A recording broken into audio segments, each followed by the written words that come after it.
क्या आप भी यूपीएससी के जवाब स्कूल या कॉलेज स्टाइल में लिखते हैं? कहने का मतलब ये है कि यूपीएससी का जब आप आंसर राइटिंग प्रैक्टिस करते हैं तो आप जैसे स्कूल में लिखते थे वैसे लिखते हैं, तो आप बिल्कुल गलत करते हैं। यूपीएससी में उत्तर ऐसे नहीं लिखते जैसे स्कूल या कॉलेज में लिखते थे। आपको उत्तर लिखने के तरीके आज सिखाए जाएंगे इसी क्लास में। यूपीएससी आंसर राइटिंग एक कला है जहां कम शब्दों में तथ्य विश्लेषण और समाधान तीनों दिखाने होते हैं। यूपीएससी आंसर राइटिंग एक कला है जिसमें कम शब्दों में तथ्य यानी फैक्ट, विश्लेषण एनालाइजिंग और समाधान कंक्लूजन तीनों दिखाने होते हैं आपको।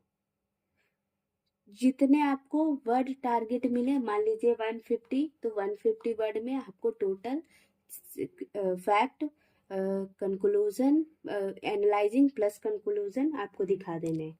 आज इस वीडियो में हम जानेंगे कि यूपीएससी में उत्तर शुरुआत से कैसे लिखें ताकि उत्तर एग्जामिनर को इम्प्रेस करे जो भी आप लिखो। सबसे पहले हम पार्ट बाय पार्ट समझेंगे।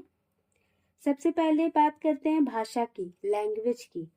यूपीएससी में भाषा होनी चाहिए सरल, सिंपल, औपचारिक, फॉर्मल और एनालिटिकल, विश्लेषणात्मक। यानी सिंपल हो, फॉर्मल हो और एनालिटिकल हो, यानी विश्लेषणात्मक हो। न ज्यादा भारी वर्ड, न कहानी लिखनी है, क्या फ्लो में बढ़ते चले जा रहे हो, इसके पिता ये थे, ऐसे हुआ वैसे हुआ, बहुत फ्लो में आपको नहीं बढ़ना है, कोई कहानी नहीं लिखनी है। न ज्यादा भारी शब्द का यूज करना है कि जो समझ ही ना आए एग्जामिनर को। सीधे, साफ और प्रभावशाली भाषा होनी चाहिए लिखा हुआ।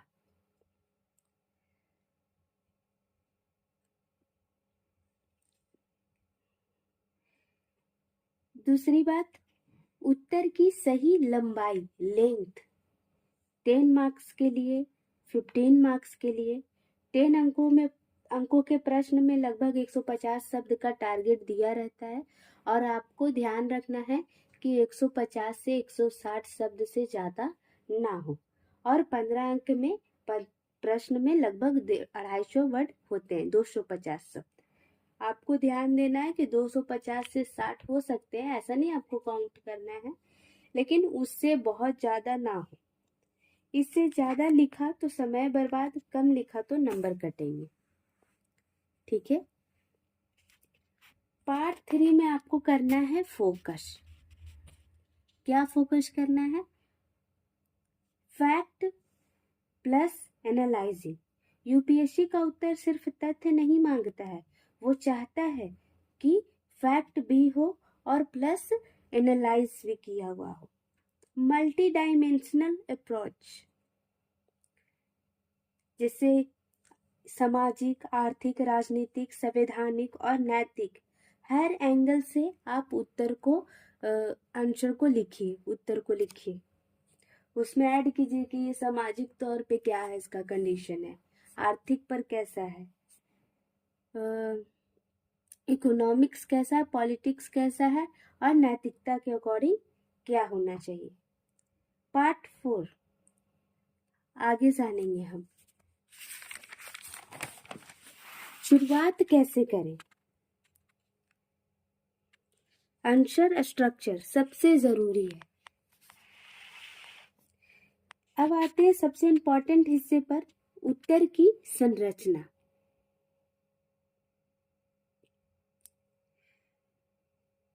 सबसे पहले आपको क्या करना है? इंट्रोडक्शन लिखना है। शुरुआत कैसे करें? डे 1 क्या करना है आपको? सिलेबस लाइन बाय लाइन पढ़ लीजिए। जीएस पेपर सिलेबस को रटने के लिए नहीं, ये मत सोचिए कि सिलेबस आपको रटने बोला जा रहा है, आपको समझना है, बल्कि समझने के लिए। अगर सिलेबस में लिखा है role of women in society, तो सोचिए, सोचना है आपको कि सोशल, इकोनॉमिक्स कंडीशन, पॉलिटिकली क्या कंडीशन है, रोल है, भूमिका है, इकोनॉमिकली वुमेन का क्या सोसाइटी में भूमिका है, सोशली क्या सोसाइटी में भूमिका है वुमेन्स की, कॉन्स्टिट्यूशनल में भी कुछ भूमिका है, करंट एग्जाम्पल भी लीजिए कि अभी क्या भूमिका है वुमेन का सोसाइटी के लिए, क्या महत्व है, क्या रोल है, क्या उनकी भूमिका है। इसलिए आपको सबसे पहले क्या करना है, आंसर स्ट्रक्चर सीखना है, सबसे ज़्यादा इम्पॉर्टेंट है। बेसिक स्ट्रक्चर हर आंसर में, इंट्रोडक्शन 2 से 3 लाइन में। आप इंट्रोडक्शन में लिख सकते हैं परिभाषा, करंट अफेयर, संविधान का अनुच्छेद कि ये किससे रिलेटेड है क्वेश्चन, या कोई रिपोर्ट हो ऐसा जो उस तहत आया हो सामने, तो आप उसे लिख सकते हो। आर्टिकल्स भी बता सकते हो, करंट अफेयर से जोड़ सकते हो, और सिंपल वे में उसका परिभाषा दीजिए। जैसे क्वेश्चन था role of women in society, तो महिलाएं समाज के लिए सामाजिक आर्थिक विकास में महत्वपूर्ण भूमिका निभाती है, जिसे भारतीय संविधान के अनुच्छेद 15 में भी मान्यता दी गई है। Women play a crucial role in socio-economic development of India as recognized under Article 15 of the Constitution। ये बिल्कुल सिंपल सा इंट्रोडक्शन हो गया, जिसमें मैंने ऐड कर दिया कि किस आर्टिकल में। जरूरी नहीं हम चारों पॉइंट, परिभाषा के साथ आप आर्टिकल ऐड कर दीजिए, कोई करंट टॉपिक है तो उसे ऐड कर दीजिए, संविधान का कोई अनुच्छेद ऐड कर दीजिए, कोई रिपोर्ट है तो उसे ऐड कर दीजिए। ये बस इतना ही सिंपल सा आपको लिखना है इंट्रो। ऐसे ही किसी कोई भी क्वेश्चन हो उसका इंट्रो ऐसे ही क्लियर करना है। हिंदी में लिख रहे हो तो हिंदी में, इंग्लिश में लिख रहे हैं तो इंग्लिश में, मीडियम कुछ भी हो उससे कोई फर्क नहीं पड़ता। ये हम बता रहे हैं आपको आंसर फॉर्मेट कि आपको लिखना कैसे है जो प्रभावशाली हो।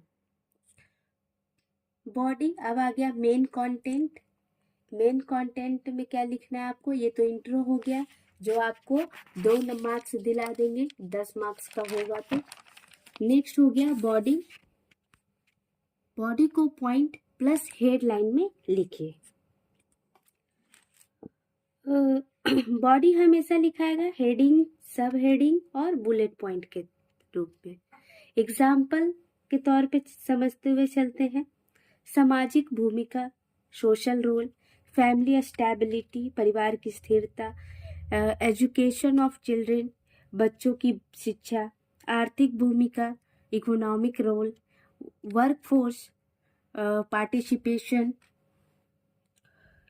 कार्यबल में भागीदारी SHGS यानी स्वयं सहायता समूह, सेल्फ हेल्पिंग ग्रुप। कंक्लूजन जो बहुत ज़्यादा इम्पोर्टेंट है, 2 से 3 लाइन में दे दीजिए। Future oriented plus optimistic, positive होना चाहिए और सोशल बेस्ड होना चाहिए।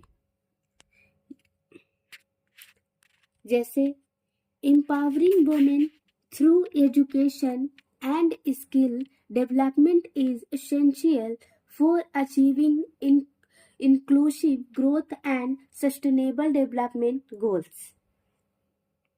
हिंदी में समझते चलते हैं। महिलाओं को शिक्षा और कौशल विकास के माध्यम से सशक्त बनाकर समावेशी विकास और सतत विकास लक्ष्यों को प्राप्त किया जा सकता है। बिल्कुल सिंपल वर्ड में मैंने कंक्लूजन भी दे दिया। ऐसे ही आपको क्या करना है, अपना आंसर लिखना है यूपीएससी के पेपर में, मेंस में। मैं आंसर राइटिंग प्रैक्टिस के लिए क्वेश्चन और आंसर प्रैक्टिस भी करवाऊंगी आगे की क्लास में। आने वाले क्लासेस में आप उसे लगातार देखते रहिए और सीखते रहिए। अभी फर्स्ट वीक में एक क्वेश्चन, एक या दो क्वेश्चन, और जैसे जैसे सेकेंड वीक हो, थर्ड वीक हो, आप क्या करें, फर्स्ट 2 वीक 2 क्वेश्चन प्रैक्टिस करें, उसके बाद 3, उसके बाद 5, इस तरीके से अपने आप का ग्रोथ करें। कंक्लूजन हमेशा फ्यूचर ओरिएंटेड, पॉजिटिव और सॉल्यूशन बेस्ड होना चाहिए। बिगनिंग में कैसे प्रैक्टिस करें? क्वेश्चन आता है कि शुरुआत में हम कैसे प्रैक्टिस करें। फर्स्ट 1-2 वीक फाउंडेशन स्टेज आपका रहेगा, उस टाइम आप अपना नींव रख रहे होगे, तो डेली आपको मात्र एक ही आंसर प्रैक्टिस करना है। आप 1 या 2 कर सकते हैं। ओपन बुक प्रैक्टिस, बिल्कुल बुक को ओपन कर लो। कोई जरूरी नहीं है कि आप क्या करो, पहले एक टॉपिक रीड कर लो, सिर्फ स्ट्रक्चर पर ध्यान दो और उसको रीड करो और फिर क्वेश्चन का आंसर लिखो। अगर आप बिगनर हैं तो पहले 2 हफ्ते क्या करना है, एक क्वेश्चन का उत्तर लिखना है, ओपन बुक प्रैक्टिस करनी है, स्ट्रक्चर पर फोकस करना है। 3-4 हफ्ते बाद क्या करना है, 2 उत्तर डेली, 10 मिनट की टाइम लिमिट। पहले लिखिए, फिर मॉडल आंसर भी देखिए। वीक 3, 4 में इम्प्रूवमेंट स्टेज होगा। डेली आपको 2 क्वेश्चन करना है और 10 मिनट का टाइम लिमिट रखना है कि हाँ, हमको 10 मिनट में एक क्वेश्चन का आंसर दे देना है। ये बहुत ज़रूरी है आंसर राइटिंग इम्प्रूवमेंट के लिए, क्योंकि वहाँ पर आपके पास टाइम लिमिटेड होगा। फ्लो प्लस प्रेजेंटेशन सुधारिए। ये गलतियाँ हैं जो आपको नहीं करने हैं, common mistakes. Flow plus presentation आपको क्या करना है, सुधारना है। After 1 month 3 to 4 answer daily लिखना है आपको। स्ट्रिक्ट टाइम लिमिट रखना है। टेस्ट सीरीज ज्वाइन कर सकते हैं आप चाहें तो। आंसर को यूपीएससी लेवल कैसे बनाएं, तो आपको यूपीएससी लेवल बनाने के लिए क्या करना है कि ऐड करना है वैल्यू कंटेंट को। जितना आपका कंटेंट वैल्यूएबल होगा उतना अच्छा मार्क्स मिलेगा आपको। हर आंसर में 2 से 3 चीज़ें जोड़िए, चाहे वो कॉन्स्टिट्यूशनल हो, article, PSC, SP, committee report, current affairs example दीजिए, डायग्राम या फ्लो चार्ट या सिंपल कुछ भी आप ऐड कर सकते हैं इंट्रोडक्शन में ही। कॉमन मिस्टेक से बचिए, बहुत लंबा इंट्रोडक्शन मत दीजिए कभी भी। जितना पूछा जाए वही आंसर आपको देना है, कोई फ्लो में नहीं बढ़ना है। उसके बारे में लंबा सा ऐसे डिक्टेशन टाइप नहीं लिखनी है आपको, डिस्क्रिप्ट नहीं करना है उसको, आपको पॉइंट बाय आंसर देनी है, पैराग्राफ में नहीं। पूरा पैराग्राफ में पूरा आंसर, ये बहुत ही गलत होगा, आपका मार्क्स डिडक्ट हो जाएगा इस वजह से। बिना फैक्ट के ओपिनियन देना, सिर्फ आप बता दिए कि ऐसा करना है और फैक्ट आपने कुछ दिया ही नहीं कि ऐसा क्यों नहीं करना है, क्या उसका रीजन है, फैक्ट क्या है, तो आपका आंसर स्ट्रॉन्ग नहीं बनेगा, वैल्यूएबल नहीं होगा। कंक्लूजन न लिखना, अगर आप कंक्लूजन भी नहीं देते हो तो भी ये क्या होगा, गलत माना जाएगा और आपका मार्क्स बहुत ज़्यादा डिडक्ट होगा। तो इन गलतियों से आपको क्या करना है, बचना है। पूरा उत्तर पैराग्राफ में नहीं लिखना है, बहुत लंबा इंट्रोडक्शन नहीं देना है, ओपिनियन बिना फैक्ट के मत रखिए, आपको फैक्ट भी बताने हैं। कंक्लूजन जरूर से जरूर लिखें। ये नहीं, अगर कंक्लूजन नहीं लिखते हो तो ये आपका उत्तर को बहुत ही बिल्कुल बोल सकते कमजोर बना देगा। डेली मिनी रूटीन, छोटा सा एक रूटीन बना लीजिए अपने, बिगनर्स के लिए है ये। 1 hour daily enough in starting, अगर आप स्टार्टिंग में हो तो 1 आवर सिर्फ राइटिंग प्रैक्टिस कीजिए। ये मत सोचिए कि मैं आज से, अगर आपने ठान लिया है कि नेक्स्ट ईयर मुझे 2026 का में यूपीएससी प्रीलिम्स मेंस देना है, तो आप आज से ही रेडी हो जाइए। डेली एक क्वेश्चन का प्रैक्टिस कीजिए, उससे आपका इजी वे में कीजिए, इजली कीजिए, इससे आपका प्री और मेंस दोनों पे इफेक्ट पड़ेगा और आप इजीली क्रैक कर सकते हो यूपीएससी तक के एग्जाम को। 1 hours daily enough in starting. 1 घंटा काफी है अभी बिगिनर्स के लिए। 20 मिनट टॉपिक रीडिंग करना है, 20 मिनट पहले आप पढ़ लो, या ओपन बुक रीडिंग बोला गया है ना। आपको क्या करना है, पहले टॉपिक को रीड कर लेना है। ये मत सोचिए कि हम खुद से ही लिख लेंगे, नहीं, आप पढ़िए और उसके बाद आंसर बनाइए। 30 मिनट आंसर राइटिंग और 30 मिनट दीजिए आंसर राइटिंग में। स्टार्टिंग में आपको टाइम लगेगा। और 10 मिनट सेल्फ इवोल्यूशन। आपको खुद का मूल्यांकन करना है। क्या आपने इंट्रोडक्शन दिया, क्या आपने उसको आर्टिकल से रिलेट किया, क्या आपने उसमें कुछ वैल्यूएबल कंटेंट ऐड किया, क्या आपने उसमें करंट अफेयर एग्जाम्पल के तौर में ऐड किया, कोई रिपोर्ट ऐड किया या नहीं किया। ये चीजों को आपको क्या करना है, खुद से ही इवैल्यूएट करना है, मूल्यांकन करना है और समझना है। तो सेल्फ इवोल्यूशन बहुत ज़्यादा ज़रूरी है। आपने कंक्लूजन लिखा कि नहीं, आपका आंसर राइटिंग क्या वो यूपीएससी लेवल का है या नहीं, उसमें क्या कमी है नहीं है, ये सोचना बहुत इम्पोर्टेंट है। तो self evolution is very very important. GS paper one में जो मुख्यतः पूछे जाते हैं वो होते हैं हिस्ट्री, सोसाइटी और जियोग्राफी। जीएस पेपर 2 में जो खास करके पूछे जाते हैं वो है जो टॉपिक्स होते हैं जो आपको सिलेबस पढ़ने हैं, वो है पॉलिटी, गवर्नेंस और इंटरनेशनल रिलेशन। जीएस पेपर 3 में जो आपको पढ़ने हैं वो है इकोनॉमी, इन्वायरमेंट और सिक्योरिटी। और जीएस पेपर 4 में आपको कवर करने हैं एथिक्स से क्वेश्चन आते हैं। जीएस पेपर 3 में इकोनॉमिक, इन्वायरमेंट और सिक्योरिटी से क्वेश्चन आते हैं। और जीएस पेपर 2 में पॉलिटी, गवर्नेंस और आईएस से आते हैं। और जीएस पेपर 1 में हिस्ट्री, सोसाइटी और जियोग्राफी से क्वेश्चन आते हैं। और भी है, पर ये मोटा मोटी मैंने अभी बिगिनर्स के लिए बता दिया है। नेक्स्ट डे से आपको आंसर राइटिंग करवाई जाएगी। अगर आप आंसर राइटिंग प्रैक्टिस करना चाहते हैं तो सब्सक्राइब जरूर कर लें। याद रखिए, यूपीएससी में परफेक्ट आंसर नहीं, स्ट्रक्चर आंसर चुना जाता है। आपको परफेक्ट आंसर नहीं चुनना है, आपको स्ट्रक्चर्ड आंसर चुनना है। यानी बुलेट, यानी पॉइंट बाई पॉइंट लिखना है। सबसे पहले इंट्रोडक्शन देना है, फिर उसका बॉडी लिखना है कि क्या पूछा गया है, और उसको आप पॉइंट बाय पॉइंट बुलेट में बना दो या फिर एरो देकर दिखाओ, इस तरीके से। फिर लास्ट में कंक्लूजन दो। स्ट्रक्चर बेस्ड आंसर चुनना है आपको। अगर यह वीडियो आपको उपयोगी लगा, आपके लिए हेल्पफुल लगा, तो कमेंट में यूपीएससी लिखिए, या फिर आपको किस सब्जेक्ट का पहले आंसर राइटिंग प्रैक्टिस करना है वो भी लिख सकते हैं।